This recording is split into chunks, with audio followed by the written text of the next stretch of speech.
Hi, my name is Cecil Bowling. This is Introduction to Communication. This is my intercultural speech that I did with baby boomers.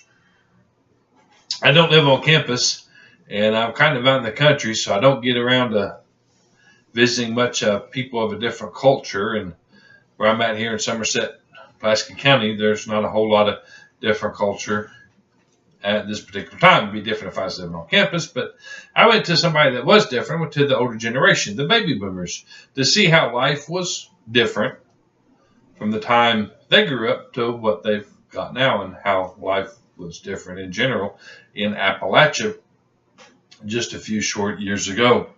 Cultural times were hard on people of Appalachia. Some had electricity, but not everybody had running water, and some of the running water that people did have was polluted.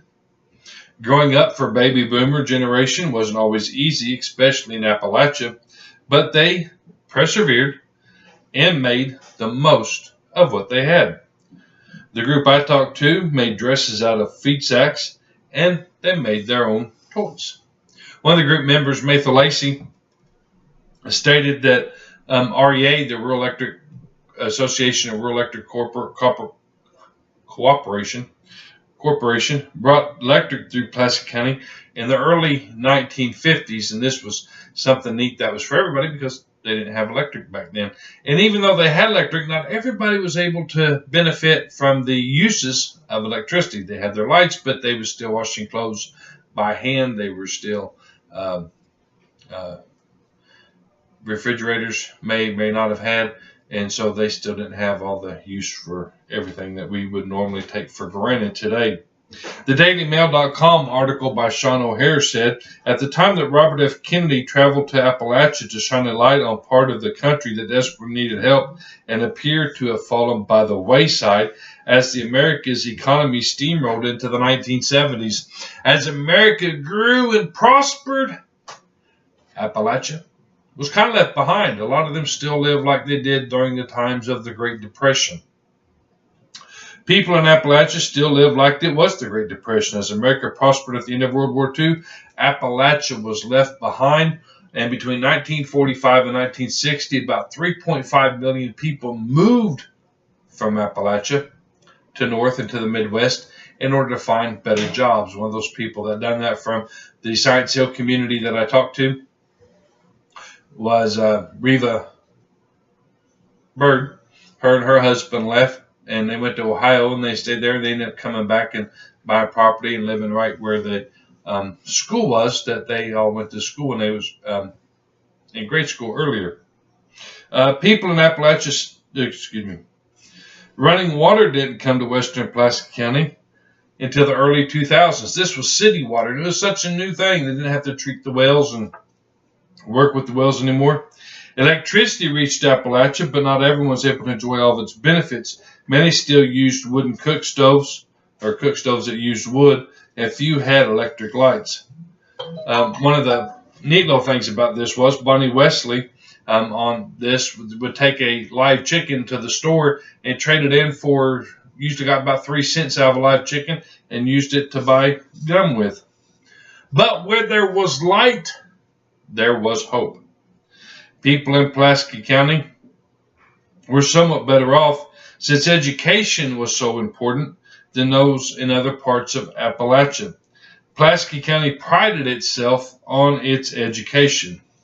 As early as 1923, Superintendent Larry Meese gave the main idea behind education in Pulaski County. To fight against illiteracy, accomplishing with great success the number of illiterates who have been taught to read and write, and stimulating greater interest in education and increased attendance. In the late 1950s, 1959, Bert T. Combs was running for governor of Kentucky. He come and made a speech in Kentucky, and when he made that speech, he promised to bring a college to Somerset. When he was elected, he kept that promise and pledges, and the work started in 1963. Some baby boomers, even though there's education and all that, some baby boomers still haven't had all the joys of advances in technology that it has to offer. In western Pulaski County, though, cell phone service is spotty at best, and not many folks are tied to their cell phones with the rise of smartphones and the internet. Cell phone use in a lot of rural areas is still minimal because of spotty signal. Not weak. You stand by a window and you might get a signal.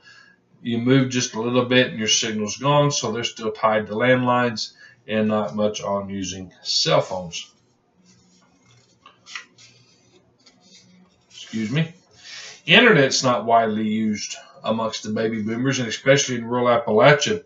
In Kentucky, only about 50% of homes had access to internet, according to Appalachia Regional Commission. This is ARC. This was a commission that was done by President Johnson to let people know that there was still poverty in Appalachia. Ray Wesley said in the Appalachian, and lived growing up in Appalachia, he said, we didn't know we were poor. Nobody told us we were poor. Then we found out we was poor, but we didn't know how poor we were.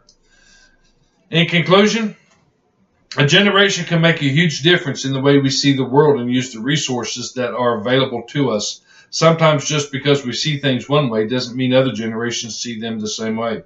Let's not use the wisdom of those who came before us. Some things are timeless in the way that they are viewed. Thank you for listening to my Intercultural Report. Be looking for your comments. Thank you very much.